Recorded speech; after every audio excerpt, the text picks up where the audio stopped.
Shalom semua, shalom keluarga New Life.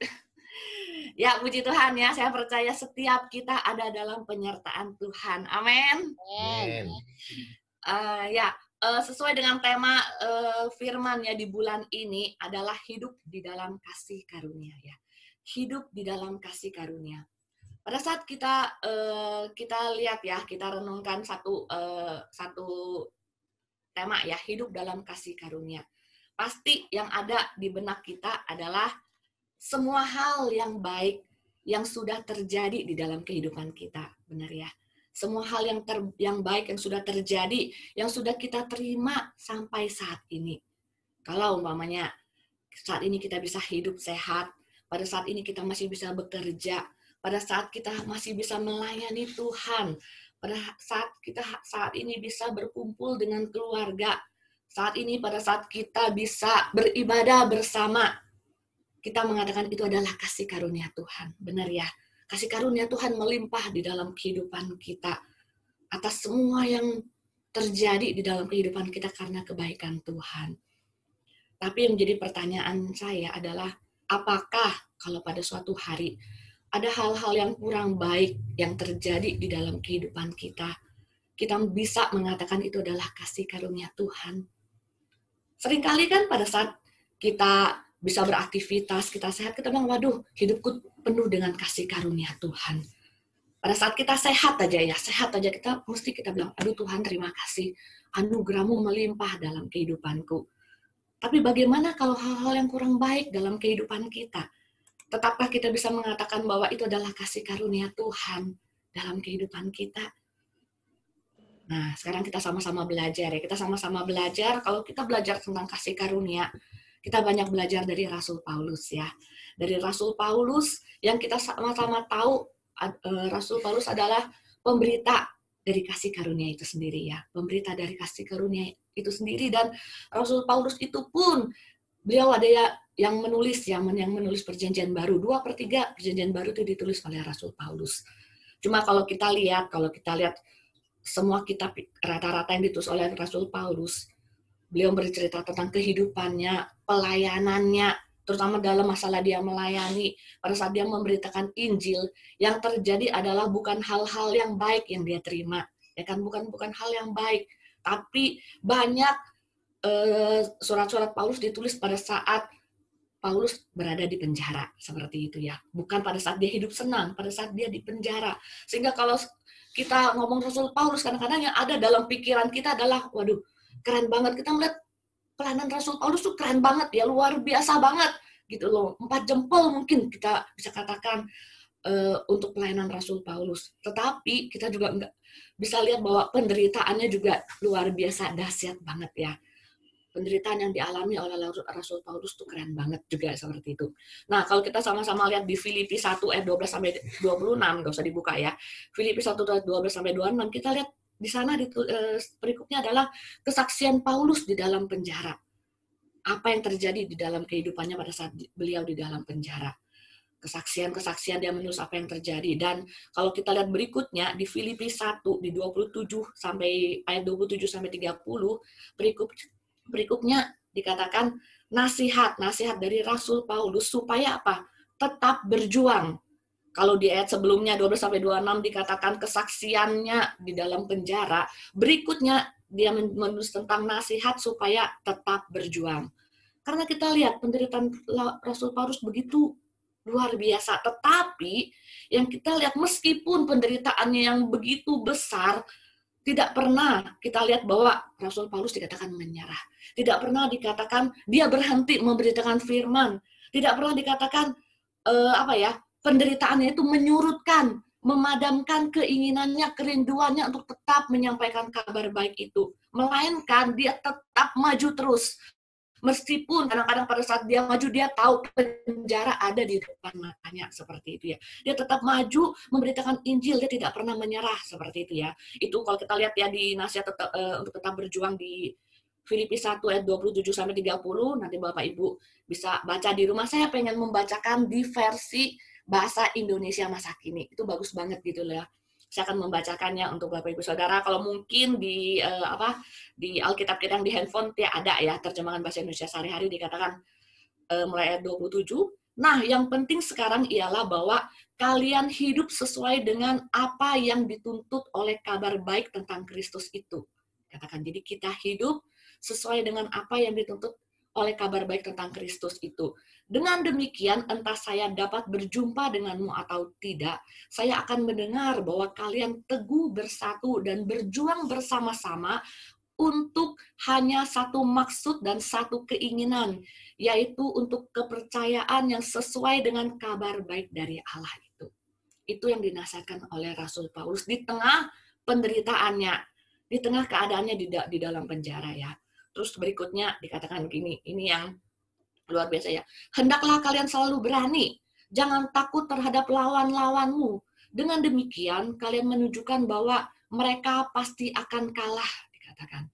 Dan kalian akan menang karena Allah sendirilah yang memberikan kemenangan kepadamu.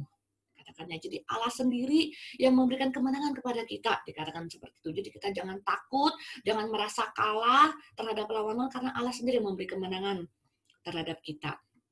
Dan yang berikutnya lagi, itu yang begitu luar biasa ya, dikatakan gini, sebab Allah sudah memberi anugerah kepadamu, bukan hanya untuk percaya kepada Kristus, katanya. Jadi kita diberi anugerah bukan hanya percaya kepada Kristus, tetapi juga untuk menderita bagi Kristus. Jadi kita diberi anugerah bukan hanya sekedar percaya kepada Kristus, tetapi menderita bagi Kristus. Itu oleh Rasul Paulus. Dan berikutnya, sekarang kalian juga turut dengan saya dalam perjuangan yang sama, yaitu yang kalian pernah lihat saya perjuangkan dahulu, dan yang masih saya tetap perjuangkan sampai sekarang, seperti yang kalian sekarang telah dengar. Dikatakannya. Jadi, dari sana dikatakan bahwa anugerah Tuhan buat setiap kita bukan hanya percaya, tetapi juga menderita bagi Kristus. Kita juga dianugerahkan menderita bagi Kristus. Kita baca lagi. Di 1 Petrus 2, 19 sampai 20. Kita lihat ya di 1 Petrus 2, 19 sampai 20 ya. Dikatakan gini, sebab adalah kasih karunia jika seorang karena sadar akan kehendak Allah menanggung penderitaan yang tidak harus ia tanggung. Sebab dapatkah disebut pujian jika kamu menderita pukulan karena kamu berbuat dosa? Tetapi jika kamu berbuat baik dan karena itu kamu harus menderita, maka itu adalah kasih karunia pada Allah. Seperti itu ya. Jadi dari sini kita tahu bahwa kita hidup dalam kasih karunia itu bukan hanya semua yang terbaik yang sudah kita terima, berkat, kasih setia, kesehatan, kemurahan, bukan hanya itu. Tapi pada saat kita menderita karena Kristus, itu pun kasih karunia Allah bagi kita. Kalau Bapak Ibu tahu, bagaimana sih penderitaan Paulus ya pada saat dia memberitakan Injil, dikatakan dia didera, dia dilempar batu, dia terkatung-katung di tengah laut, dia lapar, kadang pun dia tidak tidur, dia kedinginan seperti itu. Penderitaan demi penderitaan yang dialami itu bisa dilihat di 2 Korintus 11 ya. Bagaimana kerennya gitu ya, kerennya dalam tanda kutip penderitaan Paulus.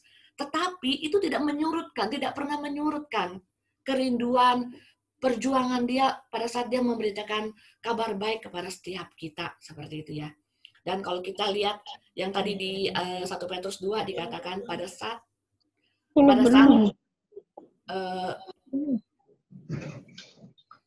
kita diberi kasih karunia itu bukan hanya untuk percaya, tetapi juga untuk menderita bagi Kristus. Sekarang coba, kalau kita dengan satu kata menderita, manusia umumnya tidak suka menderita ya kan. Setiap kita, saya percaya, kita nggak suka yang namanya menderita. Saya pun seperti itu gitu. Kalau boleh milih, pengenlah hidup dalam damai sejahtera. Nggak banyak penderitaan seperti itu. Ya, itu adalah hal yang normal, yang memang yang terjadi dalam kehidupan manusia. Kalau bisa kita menghindari yang namanya penderitaan. Kalau tahu akan menderita, ya sudahlah. Kalau bisa jangan, lalulah penderitaan itu daripadaku, seperti itu ya. Tapi kita belajar bahwa menderita adalah kasih karunia Tuhan. Menderita yang bagaimana sih? Apakah menderita karena dosa itu adalah kasih karunia Tuhan? Apakah kita menderita karena kesalahan kita, karena kelalaian kita itu adalah kasih karunia Tuhan? Sekali-kali tidak. Menderita karena kesalahan kita, karena dosa kita, itu bukan kasih karunia Tuhan. Tapi dikatakan kasih karunia Tuhan adalah pada saat kita menderita karena kita menyampaikan kabar baik, karena kita melayani, atau karena kita melakukan hal-hal yang baik, yang sesuai dengan kebenaran firman Tuhan, tetapi kita mengalami penderitaan. Itulah dikatakan menderita, menderita karena kasih karunia Tuhan. Menderita karena kasih karunia Tuhan. Contoh, pada saat kita percaya, pada kebenaran firman ya, pada saat kita percaya pada kebenaran firman, pada saat kita menjadi orang percaya, mungkin pada saat kita dikucilkan, contohnya saya, jauh-jauh saya, pada saat saya memutuskan untuk saya percaya pada Tuhan Yesus gitu ya, saat itu saya saya dimarahin gitu loh sama orang tua saya. Dan saya tidak pernah menganggap itu adalah penderitaan yang saya alami secara fisik seperti itu. Saya menganggap kalau saya bisa percaya itu adalah anugerah Tuhan buat hidup saya. Jadi jangan melabelkan penderitaan karena kasih karunia Tuhan, karena penderitaan akibat kesalahan kita, kelalaian atau kedosa kita. Tapi penderitaan yang kita alami karena kasih karunia Tuhan, itu penderitaan pada saat kita memberitakan Injil, kita melakukan hal yang baik sesuai dengan kebenaran firman, tapi kita menderita karena hal itu. Dan kadang seringkali kita memberitakan Injil pun kita disalah mengerti. Mungkin kita dimaki-maki, mungkin kita dimarahin. Itu adalah kasih karunia Tuhan dalam kehidupan kita. Pada saat kita melayani orang, maksud kita baik dan kita dibenci, ya sudahlah. Itu pun kasih karunia Tuhan dalam kehidupan kita. Jadi kasih karunia Tuhan itu tidak berbicara hal-hal yang baik semata-mata yang terjadi di dalam kehidupan kita. Jadi pada saat kita menderita demi Kristus, itu adalah kasih karunia Tuhan di dalam kehidupan kita. Seperti itu ya. Sehingga kita lihat di 2 Timotius 4 ayat 5 dikatakan, di 2 Timotius 4 ayat 5 dikatakan, tetapi kuasailah dirimu dalam segala hal, sabarlah menderita, lakukan pekerjaan pemberita Injil dan tunaikanlah tugas pelayananmu. Dikatakan ya, kalau kita lihat di TSI-nya lebih jelas dikatakan, tetapi hendaklah kamu menahan dirimu setiap waktu. Janganlah takut menghadapi kesusahan yang terjadi karena melayani Tuhan. Dikatakan ya, janganlah takut menghadapi kesusahan yang terjadi karena kita melayani Tuhan. Lakukanlah tugasmu sebagai pemberita kabar baik, lengkapilah seluruh tugasmu sebagai seorang hamba Allah. Itu kata firman buat kehidupan kita. Jadi pada saat kita melayani, pada saat kita menghadapi kesusahan, pada saat keadaan mungkin nggak baik, jangan pernah kita takut menderita. Karena itu adalah kasih karunia Allah dalam kehidupan kita. Dan kita semua tahu, pada saat kita percaya Yesus, tidak pernah kok dijanjiin bahwa keadaan semua baik. Tidak pernah dijanjiin keadaan semua baik. Ada kalanya kita masuk dalam proses. Dan kita percaya pada saat kita masuk dalam proses pun, ada Tuhan kok yang ada bersama dengan kita. Penyertaan Dia yang selalu ada menyertai kita. Pada saat kita duduk di sini, kita menangis, kita percaya bahwa Tuhan juga turut duduk bersama dengan kita, dan Dia menangis bersama dengan kita. Jadi kita tidak pernah dibiarkan sendiri ya. Sehingga pada hari ini kita sama-sama belajar ya, hidup dalam kasih karunia Tuhan. Kita belajar dari Paulus. Apa sih yang disampaikan kepada Paulus untuk kita, sikap kita pada saat untuk kita tetap hidup dalam kasih karunia Tuhan, meskipun pada saat kita hidup kasih karunia Tuhan, keadaan tidak selalu baik ya, keadaan tidak selalu baik. Kita sama-sama lihat ya, di 2 Timotius 2 ayat 1 sampai 7 ya. Di 2 Timotius 2 ayat 1 sampai 7. Dikatakan di ayat pertama adalah, sebab itu hai anakku, jadilah kuat oleh kasih karunia dalam Kristus Yesus. Ini adalah nasihat Paulus kepada Timotius. Kalau kita lihat dalam pelayanannya, Paulus mengalami begitu banyak hambatan, begitu banyak penderitaan yang Paulus alami ya pada saat dia memberitakan kabar baik. Dan Paulus tahu pada saat memberitakan kabar baik itu keadaan tidak selalu baik, sehingga Paulus memberikan nasihat kepada Timotius yang kita bisa belajar ya, bagaimana sih kita bisa bersikap pada saat kita melayani. Ya, dikatakan Sebab itu, anakku, jadilah kuat oleh kasih karunia dalam Kristus Yesus. Itu berbicara, kita menjadi kuat bukan karena kehebatan kita. Kita menjadi kuat bukan karena kecakapan kita. Kita menjadi kuat bukan karena kemampuan kita. Tapi pada saat kita melayani, kita kuat hanya karena kasih karunia Tuhan.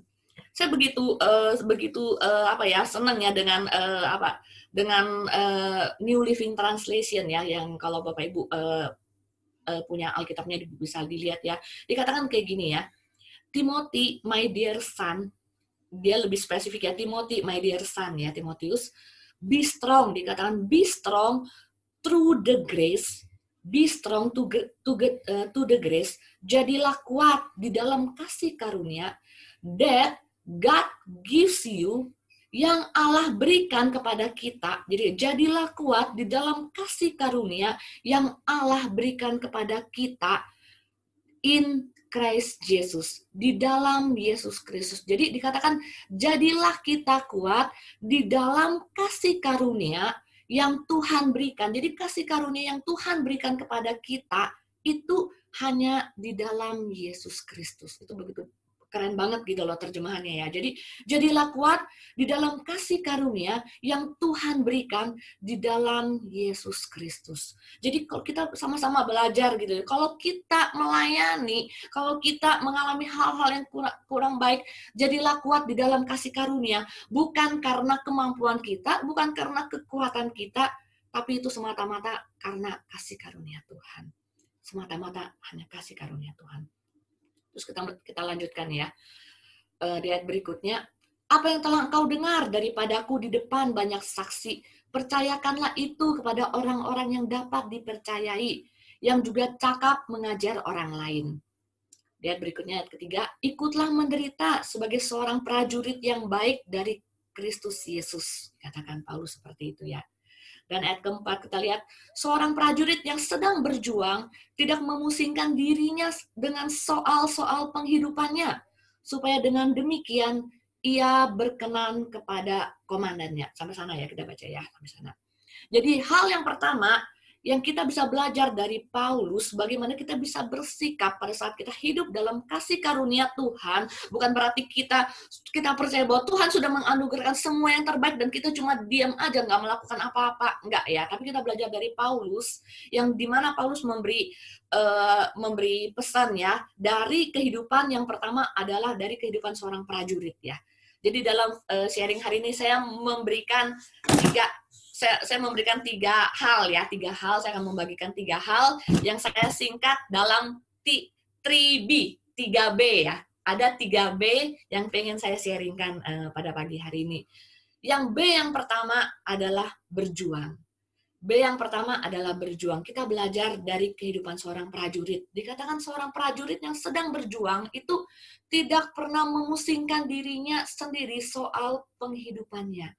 Jadi seorang prajurit itu kalau kita lihat ya, pernah lihat kan tentara gitu ya. Tentara itu dia pasti dipersiapkan secara fisik ya, dilatih sedemikian rupa ya. Dilatih sedemikian rupa, bangun pagi, latihan fisik seperti disiplin, semua serba diatur, semua serba disiplin sesuai dengan peraturan seperti itu. Makan pun diatur, menunya pun diatur seperti itu kan. Diajari, kalau prajurit itu tentu diajari bagaimana sih pakai senjata, bagaimana sih membuat strategi pada saat perang seperti itu ya. Itu luar biasa.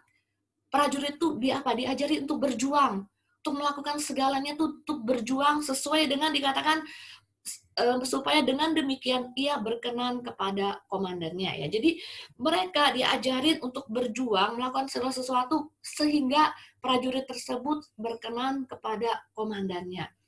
Bagaimana dengan kehidupan kita? Kalau kita belajar dari kehidupan seorang prajurit. B yang pertama saya berikan satu kata, berjuang. Kita belajar bagaimana kita harus berjuang. Tentu berjuang bukan dengan kekuatan kita, berjuang dengan kasih karunia Tuhan. Kita berjuang dalam kehidupan kita. Kita belajar kebenaran firman. Kita memperlengkapi diri. Kita memperbesar kapasitas. Kita lebih lagi mengerti apa sih yang Tuhan mau. Kita belajar kebenaran firman yang lebih lagi dalam kehidupan kita. Sehingga pada saat nih ada masalah, pada saat nih ada pergumulan dalam kehidupan kita, kita bukan menjadi orang yang mengasihani diri sendiri. Kita bukan menjadi orang yang lebay. Kita bukan menjadi orang yang fokus pada diri kita sendiri. Tapi kita tetap bisa berjuang, kita tetap bisa fokus kepada apa yang Tuhan mau dalam kehidupan kita. Seperti itu. Jadi dikatakan prajurit itu tuh nggak pusing dengan hal-hal untuk dirinya sendiri. Jadi kita juga belajar dari kehidupan prajurit untuk kita nggak pusing hal-hal duniawi. Kita tidak menjadi orang yang baper. Kita tidak menjadi orang yang sakit hati seperti itu. Dikatakan sedikit, terus kuping kita jadinya tipis gitu ya.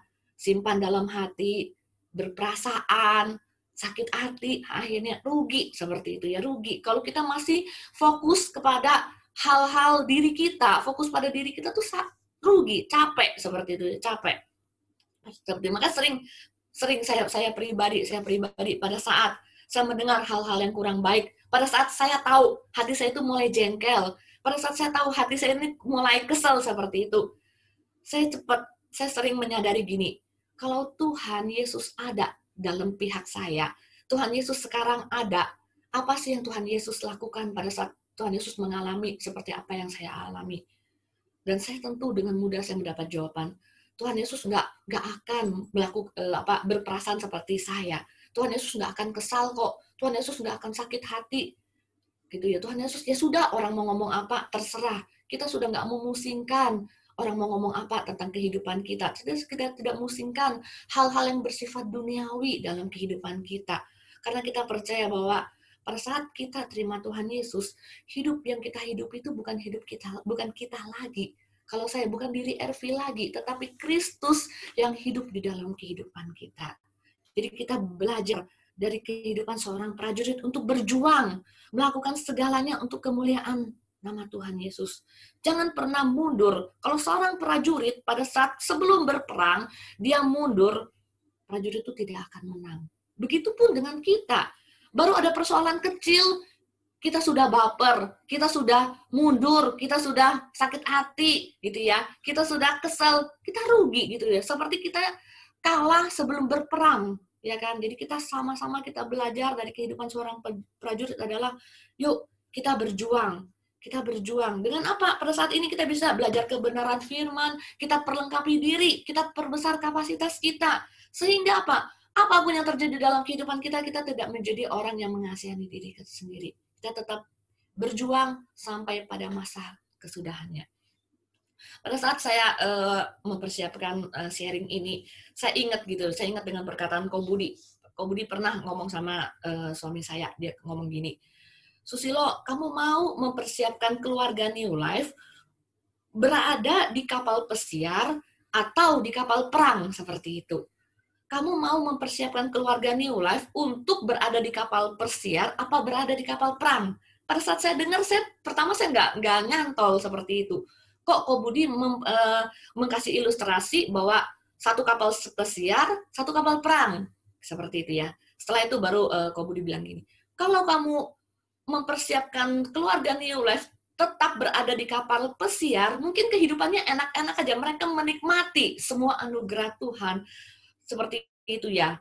Tapi kalau ada masalah, kalau kita mempersiapkan keluarga New Life berada di kapal pesiar, pada saat ada masalah, mereka akan menjadi orang-orang yang mudah goyah. Mereka tidak akan siap menghadapi tantangan-tantangan hidup yang terjadi. Tapi pada saat kamu mempersiapkan keluarga New Life untuk berada di kapal perang, untuk tetap berjuang, untuk tetap siap sedia untuk berperang, apapun masalah yang mereka hadapi, mereka kuat dan mereka siap menghadapinya. Dan yang luar biasa saya dengar dari Pak Gembala bilang gini, iya Ko Bud, saya pasti mau mempersiapkan keluarga New Life untuk berada di kapal perang, bukan berada di kapal pesiar seperti itu. Sehingga kalau Bapak Ibu tahu kenapa kita banyak ya seperti kita diajari firman, adasan. Karena apa? Karena kita dipersiapkan untuk berperang, untuk berjuang, bukan menikmati kapal pesiar seperti itu Bapak Ibu ya. Sehingga pada saat ada masalah, ada tantangan yang kita hadapi, kita tidak menjadi orang yang mengasihani diri sendiri. Kita setiap sedia sebagaimana seorang prajurit seperti itu. Dan saya jadi ingat lagi pada saat ngomong tentang prajurit pada saat berapa tahun yang lalu ya, saya ikut bootcamp gitu ya, excellent leader camping seperti itu ya, excellent leader camping di mana kita dilatih secara fisik seperti itu ya, kita dilatih secara fisik dalam suatu kali. Kami dilatih di hutan seperti itu, jadi kami bootcamp, jadi camping tinggal di tenda seperti di hutan dan masak sendiri. Suatu kali di hari kedua, seperti di hari kedua kami sudah dapat bocoran kalau besok pagi jam 4 kami harus bangun dan harus siap sedia. Jadi pada saat kami bootcamp itu, kami harus siap sedia. Kalau mamanya gini, bangun jam 4 pagi, dalam waktu 5 atau 10 menit kami harus siap. Tidak ada alasan sama sekali. Kami harus siap sedia dengan catatan gini. Siap sedianya kita harus sudah pakai baju yang rapi, bersepatu, kaos kaki bersepatu, kami harus pakai rompi dengan lengkap dengan atributnya kami, terus harus sudah berpakai topi, terus dengan segala sesuatu, catatan, pena, semua sudah siap gitu loh. Jadi kalau tiba-tiba jam 4 sirine bunyi itu bangun, mungkin 10 menit kita harus siap gitu loh. Entah mau mandi, nggak mandi, terserah. Pokoknya sudah harus siap di lapangan 10 menit gitu. Jadi nggak ada kata, aduh masih ngantri mandi, nggak ada alasan seperti itu. Jadi saya ingat pada saat, mungkin 10 tahun yang lalu ya, pada saat saya ikut bootcamp seperti itu, jadi pada saat kita dikasih bocoran, besok pagi, waktu itu jam 4 pagi kalian sudah harus siap loh. Gimana caranya? Nggak tahu mau mandi apa enggak, mau sikat gigi apa enggak, pokoknya jam 4 pagi sudah harus ada di lapangan. Kami dikasih bocoran seperti itu. Jadi apa yang kami lakukan, kami satu grup kami ya, yang kami lakukan adalah kami tidur dengan pakai kaos kaki, pakai sepatu, dengan pakai atribut yang lengkap, rompi-rompi itu pakai. Yang ada dalam benak saya waktu itu, minimal pada saat saya bangun, saya cepat-cepat ke kamar mandi dan saya cuma sikat gigi dan saya harus ke lapangan seperti itu. Harus siap sedia. Dan begitu pun dengan kehidupan kita gitu, kita harus mempersiapkan diri. Apapun yang terjadi, mungkin keadaan-keadaan yang kurang baik dalam kehidupan kita, kita harus siap sedia sebagai seorang prajurit, siap untuk berperang seperti itu ya. Jadi yang pertama kita belajar dari kehidupan prajurit adalah berjuang. Kita harus berjuang. Tentu saja berjuang dengan kasih karunia Tuhan. Kekuatan Tuhan yang selalu bekerja di dalam kehidupan kita. Itu yang pertama. Terus yang kedua, kita lanjutkan yang tadi ayat yang berikutnya. Kita belajar dari seorang olahragawan ya. Dikatakan, seorang olahragawan hanya dapat memperoleh mahkota sebagai juara apabila ia bertanding menurut peraturan-peraturan olahraga. Dikatakannya. Yang kedua, poin yang kedua, yang pertama adalah berjuang. B yang kedua adalah bertanding sesuai aturan. Sebagaimana kita lihat dari seorang olahragawan, kalau dia bertanding dan olahragawan itu mau menang, olahragawan itu dia harus mengikuti aturan-aturan yang ada dalam pertandingan itu. Jadi olahragawan itu dia tidak bisa membuat aturan-aturan, dia nggak bisa membuat aturan sendiri sesuai dengan kehendak hatinya. Sehingga kalau seorang olahragawan pada saat dia bertanding dan dia tidak ikut aturan, secara otomatis dia pasti didiskualifikasi. Nggak memenuhi syarat nih untuk ikut bertanding. Seperti itu ya. Kalau yang kedua, seorang olahragawan kita belajar untuk bertanding sesuai dengan kebenaran firman Tuhan dalam kehidupan kita. Hidup kita adalah pertandingan. Kalau kita tahu ya, kita baca dulu deh di 1 Korintus 9 ayat 24 sampai 25 ya. 1 Korintus 9 ayat 24 sampai 25 dikatakan, tidak tahukah kamu bahwa dalam gelanggang pertandingan semua peserta turut berlari, tetapi bahwa hanya satu orang saja yang mendapat hadiah, karena itu larilah begitu rupa sehingga kamu memperolehnya. Ayat 25, tiap-tiap orang yang turut mengambil bagian dalam pertandingan menguasai dirinya dalam segala hal. Mereka berbuat demikian untuk memperoleh suatu mahkota yang fana. Tetapi kita untuk memperoleh suatu mahkota yang abadi. Seorang olahragawan yang bertanding, yang menjadi tujuan akhir adalah menang dan memperoleh medali. Kalau kita, pada saat kita, hidup kita adalah pertandingan. Kapan sih pertandingan kita berakhir? Pada saat kita pulang ke rumah Bapak. Ya, pada saat kita pulang ke rumah Bapak, itulah pertandingan kita berakhir seperti itu ya.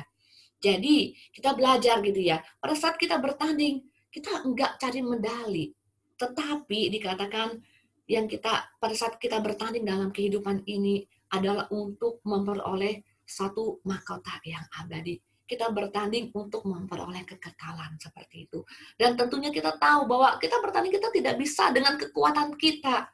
Makanya di ayat 1 dikatakan karena oleh kasih karunia Tuhan jadilah kuat. Kita jadi kuat hanya karena kasih karunia Tuhan.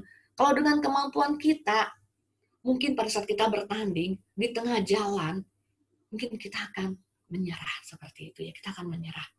Tapi kalau kita lihat olahragawan pada saat mereka bertanding, tidak ada sekalipun kita lihat olahragawan pada saat ada di pelari gitu ya, di tengah-tengah rute lari di arena larinya itu, terus dia pelan-pelan lari atau dia tebar-tebar pesona, lihat kiri kanan, kan enggak.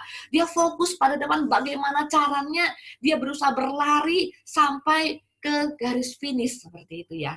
Kita nggak pernah lihat olahraga yang di tengah-tengah perjalanan pertandingan itu dia pelan-pelan, terus masih lihat-lihat kiri kanan, enggak. Dia bagaimana caranya dia akan berusaha sekuat tenaga untuk menyelesaikan pertandingan itu. Begitupun dengan kehidupan kita, Bapak Ibu.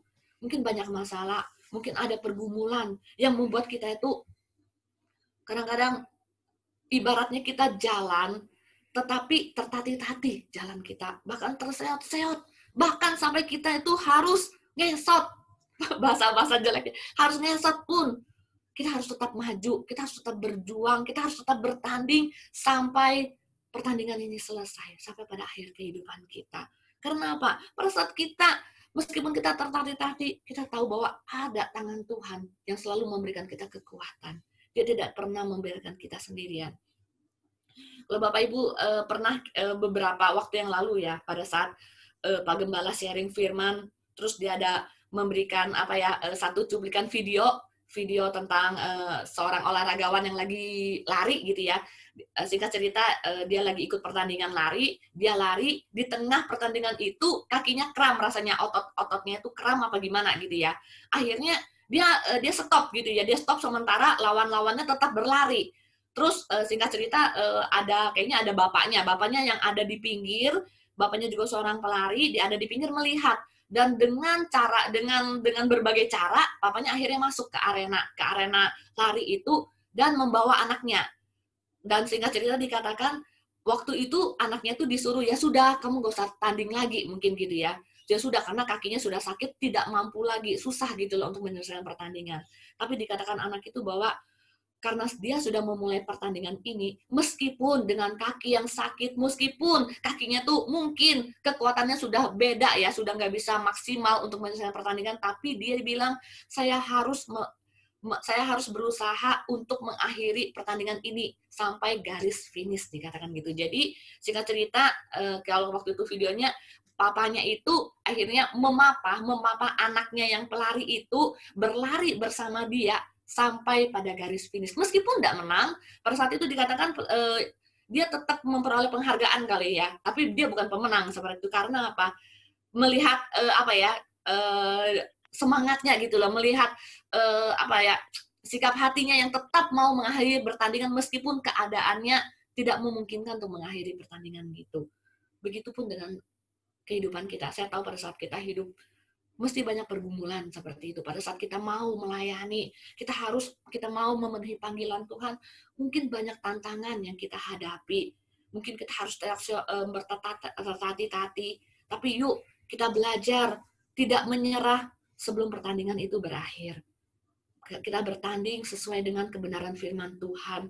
Kita bertanding, kita berjalan sesuai dengan kebenaran firman Tuhan. Biarlah kebenaran firman Tuhan yang menyertai kehidupan kita. Seperti itu ya. Jadi keadaan, masalah tidak akan membuat kita mundur dari panggilan Tuhan dalam kehidupan kita.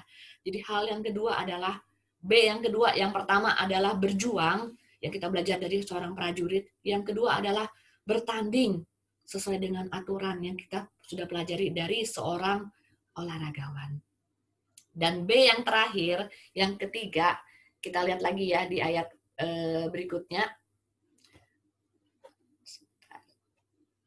Lihat ke berikutnya, dari kehidupan seorang petani ya. Kalau Bapak Ibu tetap menyimak, yang ayat berikutnya dari kehidupan seorang petani. Dikatakan, seorang petani yang bekerja keras haruslah yang pertama menikmati hasil usahanya.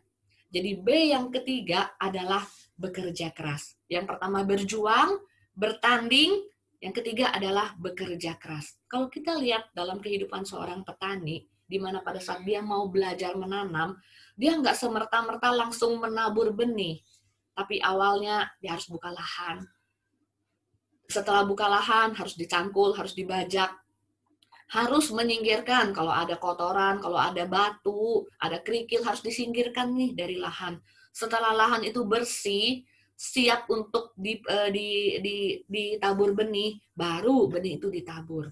Dan benih itu ditabur pun tidak serta-merta langsung tumbuh benih itu.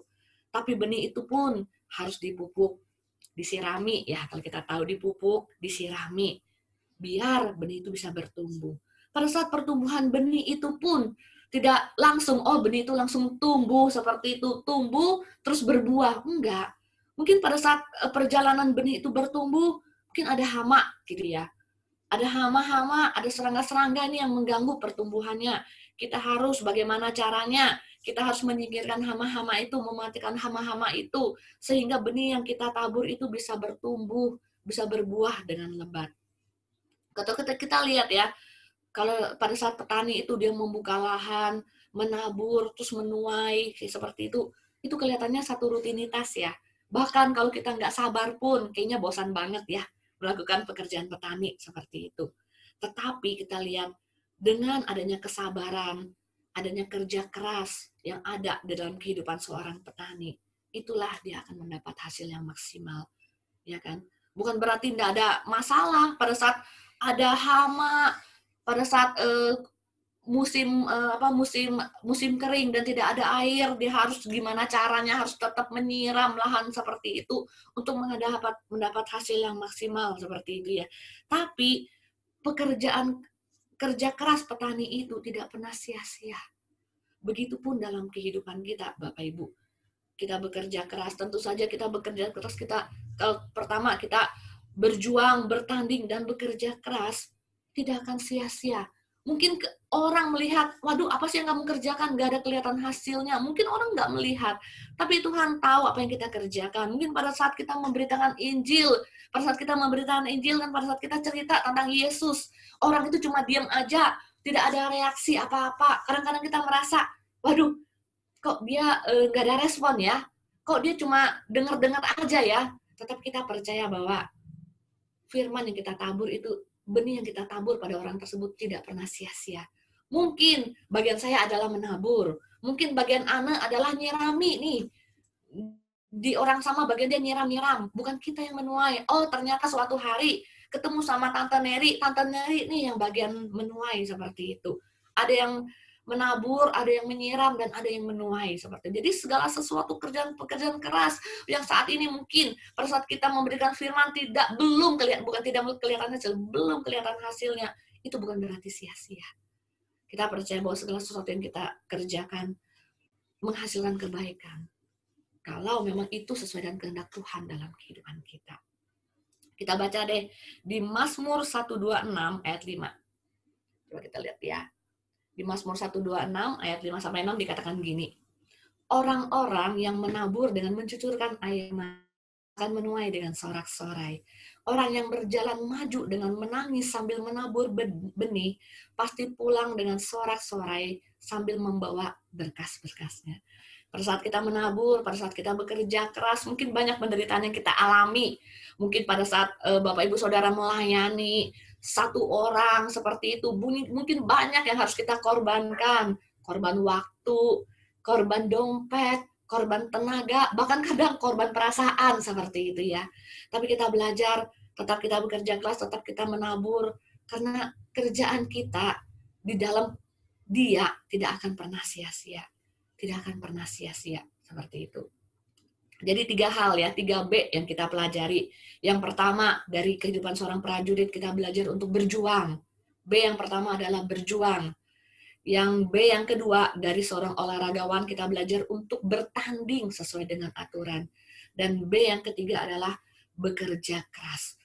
Jadi Rasul Paulus, kita bisa belajar dari Rasul Paulus bagaimana sih kita harus bersikap dalam hidup dalam kasih karunia Tuhan, di mana kita tahu hidup kita itu tidak selamanya semuanya lancar, semuanya mulus. Ada kalanya kita masuk dalam satu proses. Tapi kalau kita sudah mengerti kebenarannya, kita harus berjuang, bertanding, dan bekerja keras oleh karena kasih karunia Tuhan. Apapun yang kita alami, keadaan yang apapun yang kita alami, kita tidak akan pernah mundur. Seperti itu. Yuk kita baca lagi ya, kita baca lagi di satu ayat. 1 Korintus 15 ayat 10. 1 Korintus 15 ayat 10 dikatakan, tetapi karena kasih karunia Allah, aku adalah sebagaimana aku ada sekarang. Dan kasih karunia yang dianugerahkannya kepadaku tidaklah sia-sia, kata Paulus. Sebaliknya, aku telah bekerja keras daripada mereka semua, tetapi bukannya aku, melainkan kasih karunia Allah yang menyertai aku. Pada saat kita hidup dalam kasih karunia Tuhan, kita berjuang, bertanding, dan bekerja keras, itu bukan karena kitanya, gitu ya, tapi karena kasih karunia Tuhan.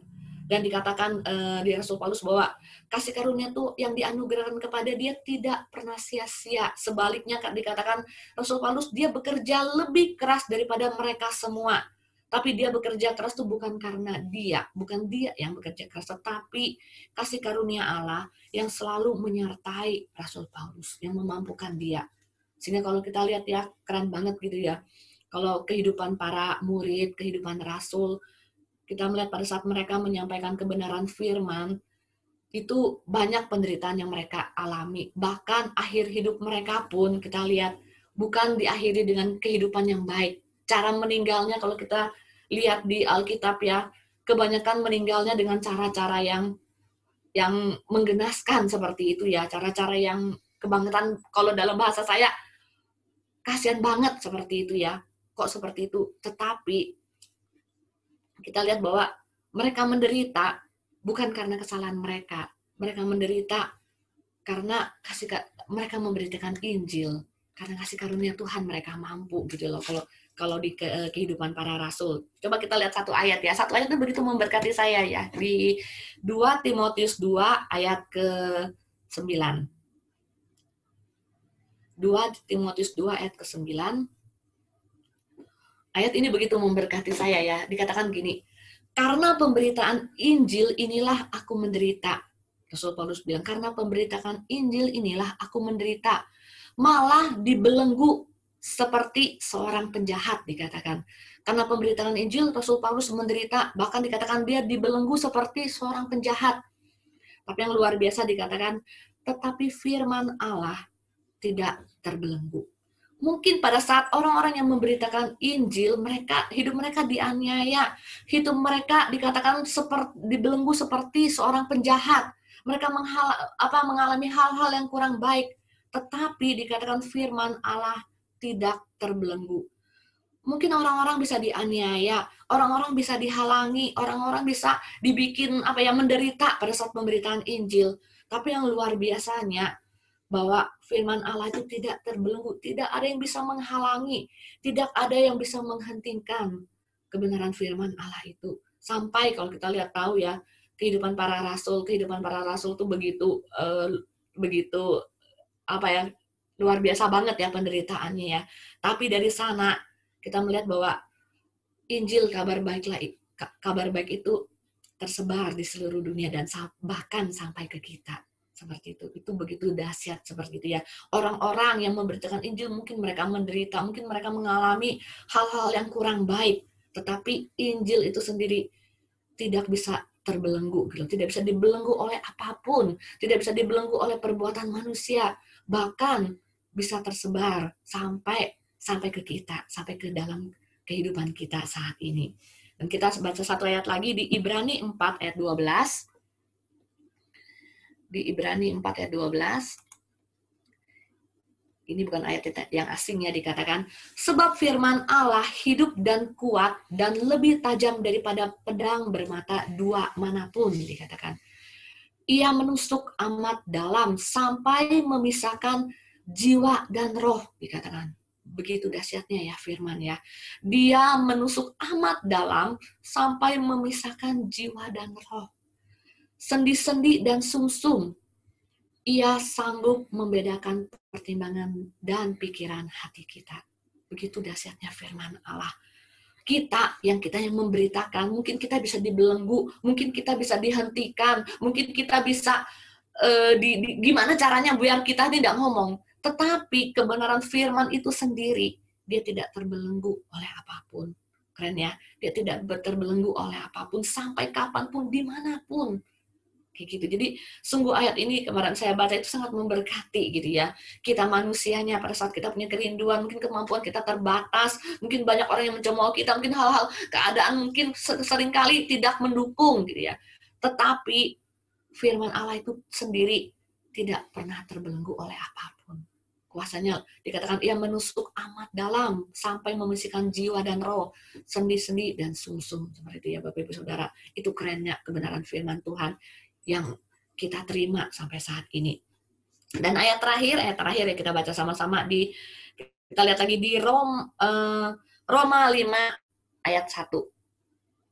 Di Roma 5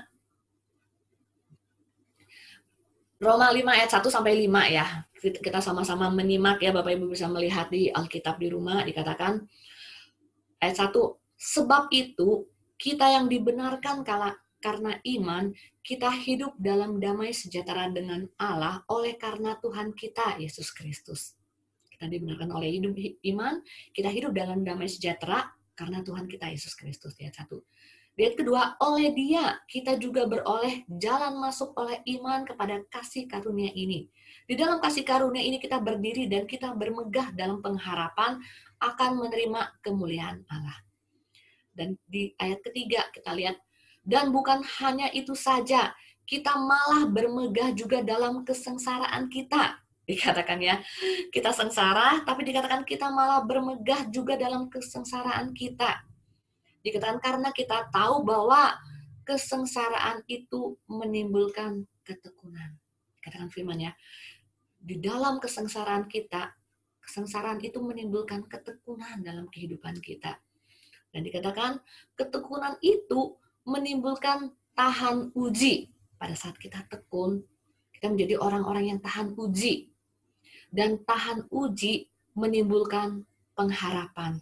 Pada saat kita tahan uji, itu menimbulkan pengharapan di dalam kehidupan kita, kata firman.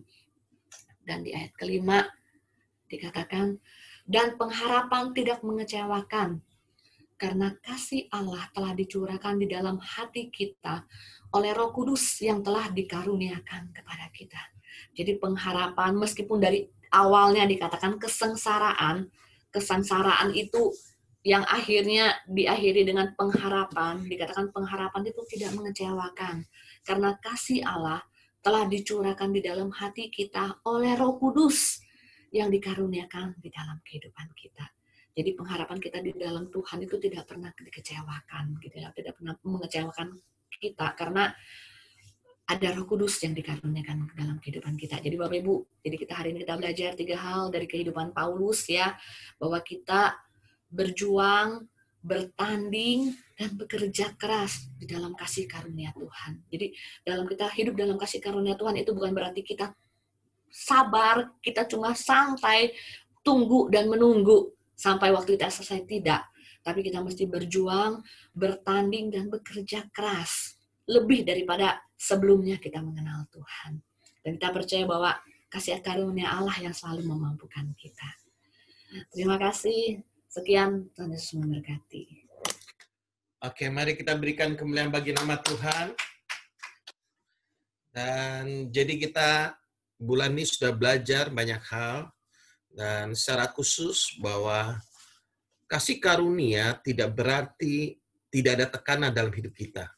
Ketika kita hidup dalam kasih karunia, ketika kita mengambil tanggung jawab untuk mengambil bagian dalam kodrat ilahi, itu juga berarti bahwa kita berjuang, bertanding, dan bekerja keras.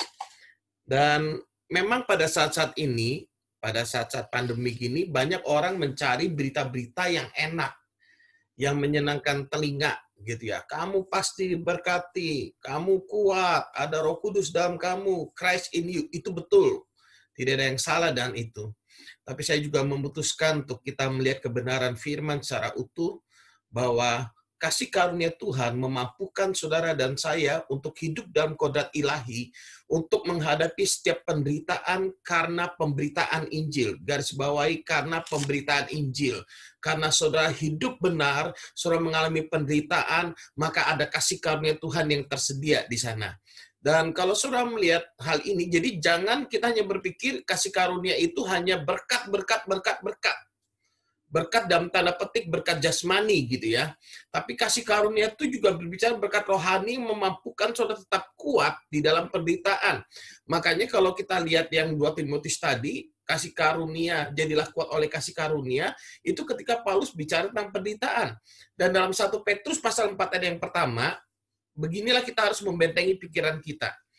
1 Petrus 4 ayat yang pertama, jadi karena Kristus telah menderita penderitaan badani, kamu pun harus juga mempersenjatai dirimu dengan pikiran yang demikian. Karena barang siapa telah menderita penderitaan badani, ia telah berhenti berbuat dosa. Supaya waktu yang sisa jangan kamu pergunakan menurut keinginan manusia, tetapi menurut kehendak Allah. Sebab telah cukup banyak waktu yang kamu pergunakan untuk melakukan kehendak orang-orang yang tidak mengenal Allah. Kamu telah hidup dalam rupa-rupa hawa nafsu, keinginan, kemabukan, pesta pora, perjamuan, minum, dan penyembah berhala yang terlarang. Sebab itu mereka heran dan seterusnya. Nanti saudara baca di rumah. 1 Petrus 4 itu, jadi kita harus membentengi pikiran kita. Kristus telah menderita penderitaan badani, bukan penderitaan karena dosa ya. Kita garis bawahi di sana. Dan kita juga harus memikirkan hal seperti itu. Ketika saya berbuat baik, ketika saya berbuat benar, lalu orang salah mengerti, orang fitnah saya, bahkan orang menghakimi saya, dalam tanda petik negatif ya, menghakiminya bukan menyatakan kesalahan kita, tapi menyalah-nyalahkan kita, padahal kita sudah berbuat benar. Selamat datang, engkau sedang hidup dalam kebenaran firman Kristus. Tapi kalau saudara cuma maunya berita kasih karunia yang dibicara berkat-berkat, saudara sedang salah di sana. Karena kasih karunia bukan hanya bicara tentang berkat jasmani yang enak di telinga, tapi kasih karunia juga berbicara tentang kemampuan untuk mengembangkan kapasitas, untuk hidup dalam kemuliaan Allah, untuk hidup bagi kemuliaan Allah, menanggung setiap penderitaan yang ada, itu pun kasih karunia Tuhan.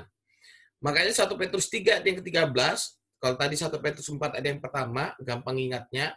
Nah, penderitaan bagaimana yang dimaksudkan dalam 1 Petrus, oleh Petrus dalam 1 Petrus pasal 4 ini, saudara bisa lihat 1 Petrus 3 ayat yang ke-13, ayat sebelumnya. 1 Petrus 3 ayat 13, perikopnya menderita dengan sabar. Dan siapakah yang akan berbuat jahat terhadap kamu jika kamu rajin berbuat baik? Siapa yang akan berbuat jahat pada kita ketika kita rajin berbuat baik? Nah, namun ayat 14-nya berkata begini, tetapi sekalipun kamu harus menderita juga karena kebenaran.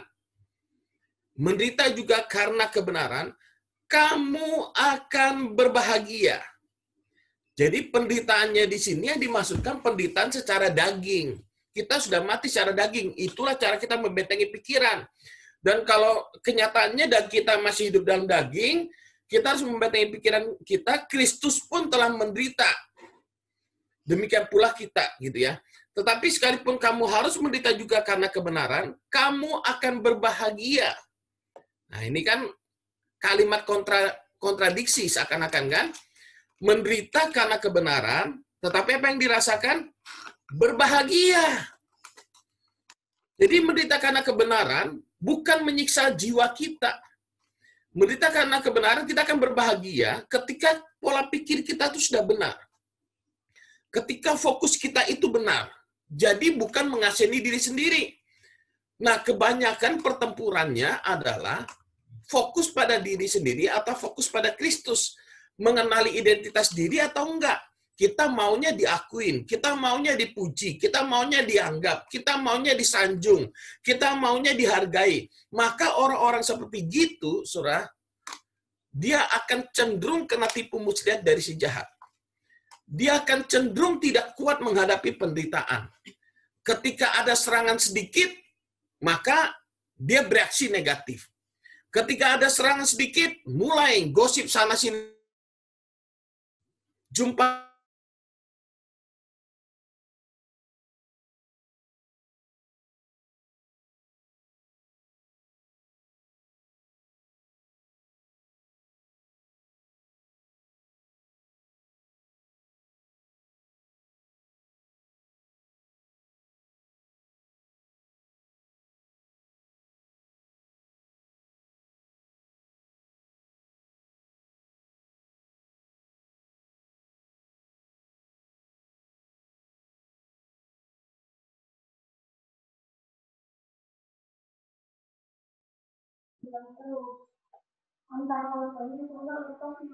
Sabar ya, mungkin ada gangguan ini dari Pak Gembala.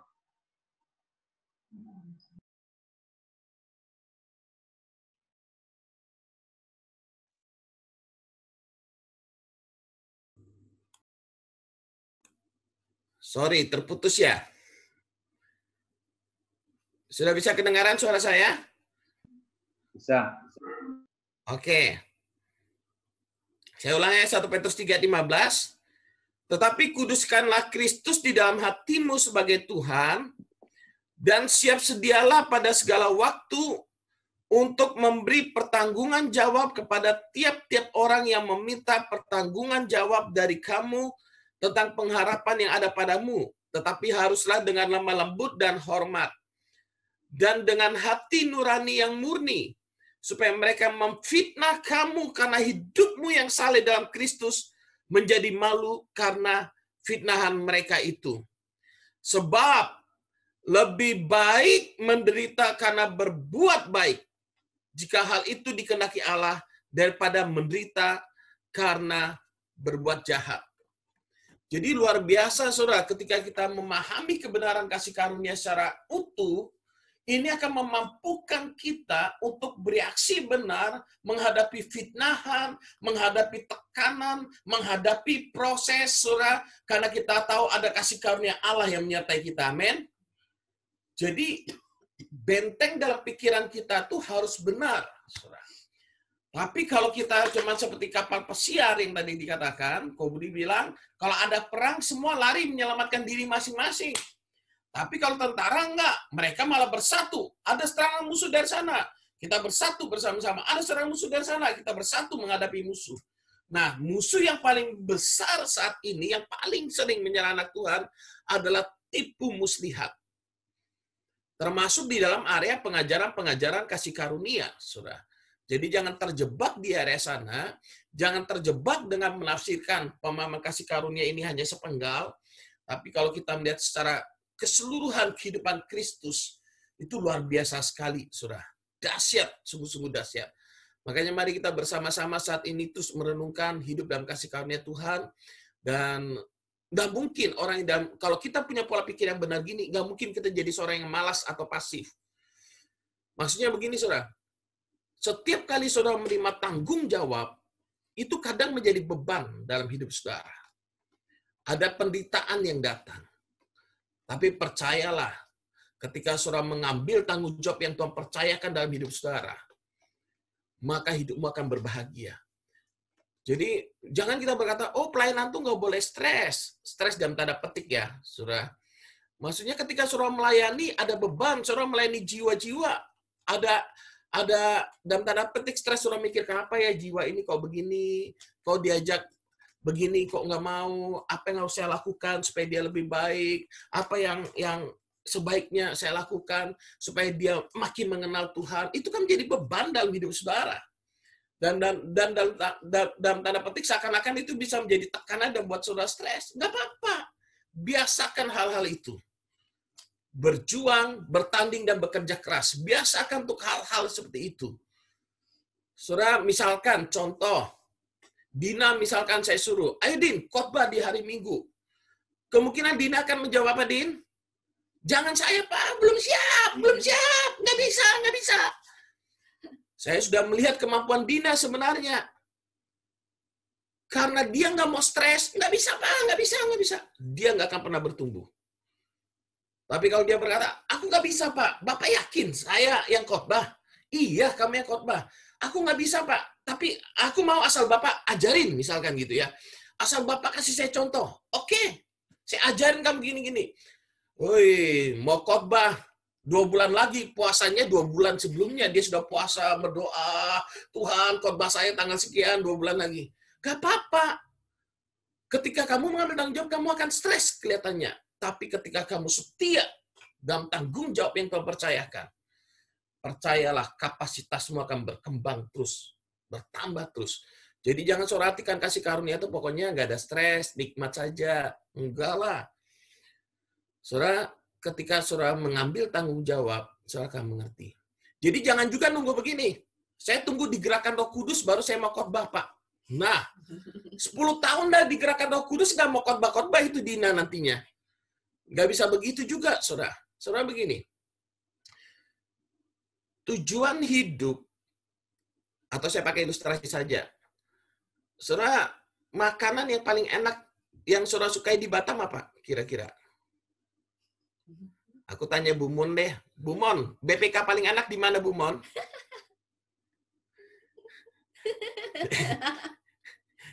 Di mana Bu Mon? BPK paling enak Bu Mon?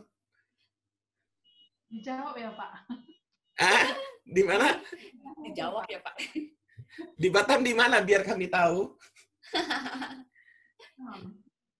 Bukan Batam Center ya, anggaplah di Batam Center ya. Kalau Bu Mon belum pernah merasakan nikmatnya BPK di Batam Center, mungkin nggak tiba-tiba pingin makan di sana. Mungkin. Kalau nggak pernah merasakan nikmatnya, nggak pernah tahu di sana, mungkin nggak tiba-tiba muncul. Pingin makan di sana. Apalagi kalau nggak tahu. Kalau nggak tahu kan pasti nggak mungkin kan ya. Karena nggak tahu gimana. Tapi ketika Bu Mon pernah makan BPK di Batam Center situ, suatu saat lagi nganggur, terbayang BPK. Waduh, nggak apa-apa, ini kan belum jam makan. Sabar Bu Mon, jam 12 jam makan. Terbayang BPK, itu Bu Mon di rumah nggak ada BPK-nya bisa ngiler-ngiler itu. Aduh, enaknya. Ayo, akhirnya bergerak pingin ke Batam Center. Betul ya? Sama. Mungkin kita juga sudah Tuhan berikan kapasitas. Misalkan memberitakan Injil. Kita sudah dilatih, diperlengkapi. Tapi waktu seorang mau memberitakan Injil kan dak-dikduk kan. Aduh, gimana ya kalau ditolak, gimana nanti? Kalau dia marah, gimana nanti? Kalau begini, gimana lagi? Mungkin dak-dikduk itu awal-awal menguasai kita. Membuat kita stres. Tapi kita beranikan diri, beranikan diri, beranikan diri. Dan dengan jam terbang yang ada, dengan kita memberanikan diri, maka memberitakan Injil menjadi kesukaan bagi kita. Sama, mengajar, jadi worship leader. Oh, saya ingat banget dulu Bu Mondang waktu pertama kali mau jadi worship leader, sebelum jadi worship leader, baca pengumuman aja sudah keringat dingin itu. Masih baca pengumuman. Tapi karena mau ngambil tanggung jawab, stres-stres mungkin waktu itu, dak-dikduk gitu ya. Bu Mon, tolong baca pengumuman. Saya, Bu, saya. Awal-awal begitu. Tapi setelah stresnya, masa stresnya itu dilaluin, mungkin nggak enjoy-nya dilaluin, sudah. Sekarang jadi worship leader, menggemparkan itu. Jadi luar biasa. Nah, jadi begitu ya, saudaraku, hidup dalam kasih karunia itu nikmat. Tapi bukan berarti nggak ada usaha, bukan berarti nggak ada tekanan, bukan berarti nggak ada proses, bukan berarti nggak ada penderitaan. Justru karena kasih karunia, kita kuat menanggung setiap proses, melalui setiap penderitaan karena kebenaran.